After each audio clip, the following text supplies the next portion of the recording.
Selamünaleyküm. Bismillahirrahmanirrahim. Salatu vesselamu ala Resulina Muhammedin seyyidil evvelin ve ahirin. Meded ya Resulullah, meded ya Saadat ashabı, meded ya meşâihine. Destur ve şabla farzı saçı Muhammed'e. Tarikatına as-suhbu vel hayru fil cemiyye.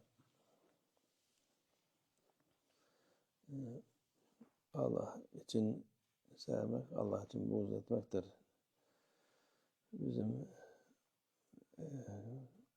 Bize vazife olan odur.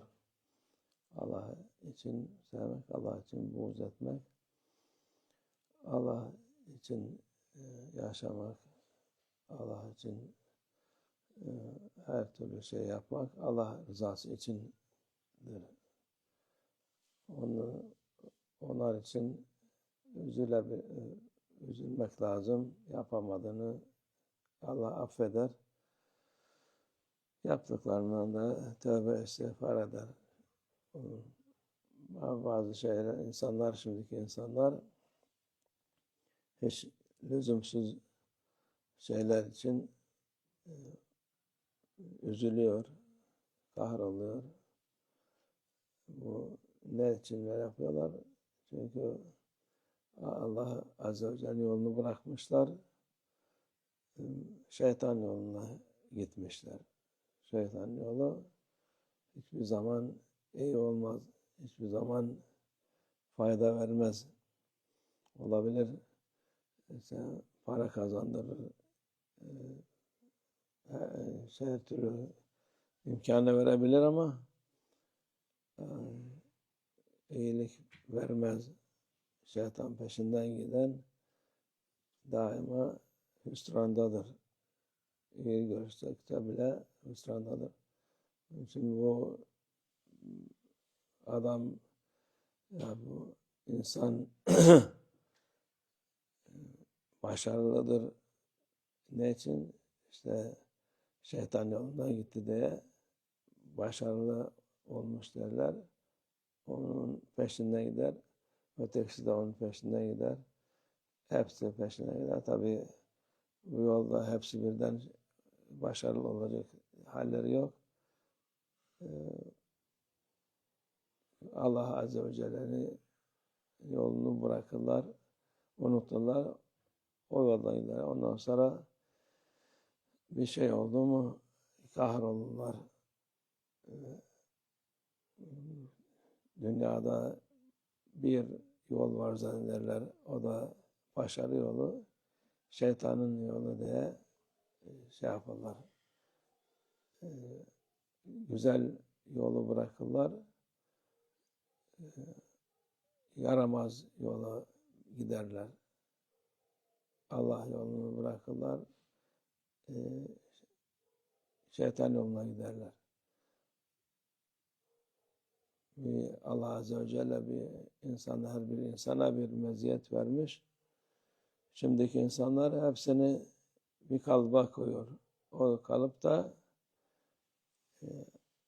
boş yaşamak, hiç işe yaramayan bir yaşam. Senelerce boş boşuna bir yerde durup sonunda bir şey yapacağız diye zannederek en sonunda da onunla hüsrana giderler. İşte bu dediğimiz şey geçen hafta, 2 gün önce gene aynı şekilde koyun gibi millet oku, başka okumaktan başka bir şey yok. Ya bu kadar okutuyorsunuz, tamam, akıl var, mantık var. Sen milyonlarca kişi aynı işi yapacaksa, okuyup da şey yapacaksa, bunlar düşünmek lazım. Yok, zor oldu bugün imtihanlar. Bu sene çok insan sınıfta kaldı. Çok şey. Hepsi geçsene, hepsini nereye vazife yapacaksın? Adam başka işler de var yani. Okumaktan başka iş var. İlla da okuyacak diye. Ama bu şeytanın hilesi, bütün dünyayı kontrol etsin diye, istediği şeyler olsun diye oku da oku. Yani o okumakla sonunda 12 sene, 20 sene okurlar. Sonunda hiçbir işe yaramazlar. O vakit iş de yapamazlar. İşten de işe koysan yapamazlar. Çünkü alışmışlar ailelere bakarlar yerlerine. Onlar kral gibi, kraliçe gibi yaşarlar. Ondan sonra da bu şeye çıkınca, işe başlayınca yapamazlar. İşte onun için şeytanın yoludur. Allah yolu, herkese bir meziyet var. Herkese bir iş var Allah Azze ve Celle. Onlar hep bütün işleri kenara atıp kendi menfaatleri için, insanları kontrol yapmak için 12 sene, 15 sene okuturlar. Dünyada bu yoldan başka yol yok diye insanları kontrol ederler. Bir dakika serbest bırakmazlar. Başta zorla, sonra istekleriyle insanlar o yolda devam ederler. Onun için diyorum, Allah yolu güzel yoldur. Rahattır, güzeldir. Her türlü güzellik var onda. Allah yolunu bırakıp da bu şeytan yoluna gidince her türlü kötülük, iyi olmayan şeyler olur. Sapıklık, kötülük, her türlü şey.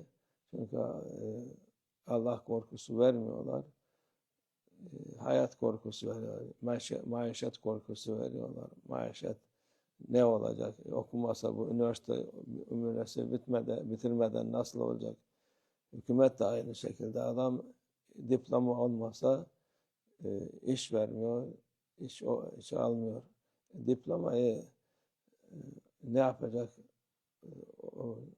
Okuduğunun onda birini değil, %1'ini bile anlasa gene öp başına koy.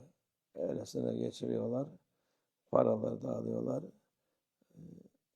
Ondan sonra da ne için böyle oldu, niye böyle oldu diye soruşturursa her şey açıklar ortadadır. Sistem hiçbir şey. Hepsi dünya, sırf burası değil.